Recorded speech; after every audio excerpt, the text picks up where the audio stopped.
बिस्मिल्लाहिर्रहमानिर्रहीम। अस्सलामु अलैकुम। आसमान से आए दो ऐसे फ़रिश्ते जो आज भी बाबुल के कुएं में उल्टे लटके हुए हैं। ये फ़रिश्ते ज़मीन पर क्यों आए थे और इन फ़रिश्तों को बाबुल के कुएं में उल्टा क्यों लटका दिया गया, और उन फ़रिश्तों ने ऐसा कौन सा गुनाह किया था जिसकी वजह से यह क़यामत तक उसी बाबुल के कुएं में लटके रहेंगे। प्यारे दोस्तों, आज हम आपको बताएंगे कि हारूत और मारूत कौन थे और सितारा बनने वाली ज़हरा नाम की औरत कौन थी और उसको किस वजह से ज़हरा सितारा की वजह से तब्दील कर दिया गया, और हारूत और मारूत के वाक़े की हकीकत क्या है और कुरान पाक में अल्लाह ताला क्या इरशाद फरमाते हैं। उन सब सवालों के जवाबात कुरान और हदीस की रोशनी में आज हम आपको बताएंगे।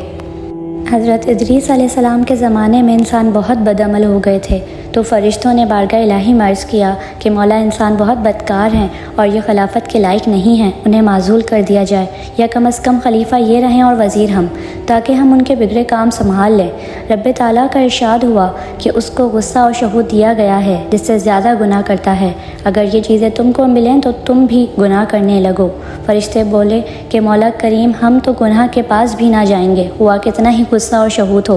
हुक्म रब्बी हुआ कि अच्छा, तुम अपनी जमात में से आला दर्जे के परहेज़गार फ़रिश्ते छांट लो, उनको गुस्सा और शहूद दे देते हैं, फिर इम्तिहान हो जाएगा। चनाचा हारूत और मारूत जो बड़े ही इबादत गुजार फ़रिश्ते थे, इंतखाब में आ गए। हक़ ताला ने उनको ये चीज़ें यानी गुस्सा और शहूद देकर शहर बाबुल में उतार दिया और फरमाया कि तुम काजी बनकर लोगों का फ़ैसला किया करो और रोज़ाना इसमें आज़म के ज़रिए शाम को आसमान पर आ जाया करो।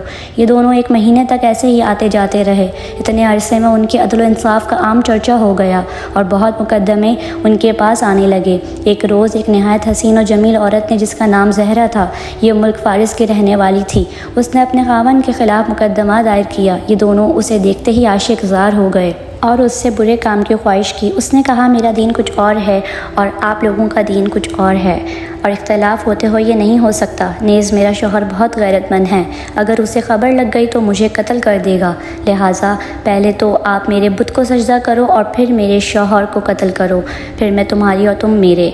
उन्होंने इनकार कर दिया। वो चली गई, मगर उनके दिल में उसके इश्क की आग भर गई। आखिरकार उसे पैगाम भेजा कि हम तेरे घर आना चाहते हैं। सर आँखों पर ये दोनों उसके घर पहुंच गए। उसने अपने आप को आरास्ता किया और उनसे बोली कि या तो आप लोग मुझे इसमें आज़म सिखा दें, या बुत को सजदा करें, या शौहर को कत्ल करें, या शराब पी लें। उन्होंने सोचा कि इसमें आज़म इसरार इलाही है, उसको ज़ाहिर करना बहुत जुल्म है, बुत परस्ती करना शिरक है और कत्ल हुकूकुल इबाद है। लाओ शराब पी लें। चनाचा शराब पी ली। जब शराब पी कर मस्त हो गए, ज़हरा ने उनसे बुत को सजदा भी करवा लिया, अपने शौहर को कत्ल भी और इसमें आज़म भी पूछ लिया। ज़हरा तो इसमें आज़म पढ़कर सूरत बदल कर आसमान पर पहुंच गई। हक़ ताला ने उसकी रूह को ज़हरा सितारा से मुतसिल किया और उसकी शक्ल ज़हरा सितारा की तरह हो गई। जब उनका नशा उतरा तो वो इसमें आज़म भूल चुके थे और अपने किए पर नादिम व शर्मिंदा थे। हक़ ताला ने फ़रिश्तों से फरमाया कि इंसान मेरी तजल्ली से दूर रहता है। ये दोनों शाम को हाजिर बारगाह होते थे, फिर भी शहूद से मगलूब होकर सब कुछ कर बैठे। अगर इंसान से गुनाह सरज़द हो तो क्या ताज्जुब है। तमाम फ़रिश्तों ने अपनी ख़ता का इकरार किया और ज़मीन वालों पर बजाय लान तान करने के उनके लिए दुआए मग़फ़िरत करने लगे। कुरान फरमाता है, वल मलाइकतु युसब्बिहूना बिहम्दि रब्बिहिम व यस्तग़फ़िरूना लिमन फ़िल अर्द। फिर ये दोनों हज़रत इदरीस अलैहिस्सलाम की बारगाह में हाजिर हुए और शफ़ाअत के तालिब हुए। आपने उनके हक़ में दुआए मग़फ़िरत की। बहुत रोज़ के बाद हुक्म इलाही आया कि उनको इख्तियार दीजिए कि ये या तो दुनियावी अज़ाब कबूल कर लें या आखिरत का।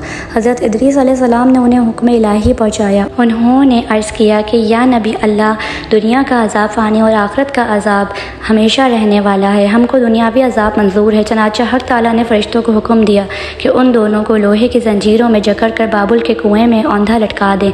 उस कुएं में आग भड़क रही है और ये लटके हुए हैं। फ़रिश्ते बारी बारी से हर वक्त उनको कोरे मारते हैं। सख्त प्यास से उनकी ज़बानें बाहर लटकी हुई हैं। यह अज़ाब क़यामत तक ऐसा ही शदीद रहने वाला है।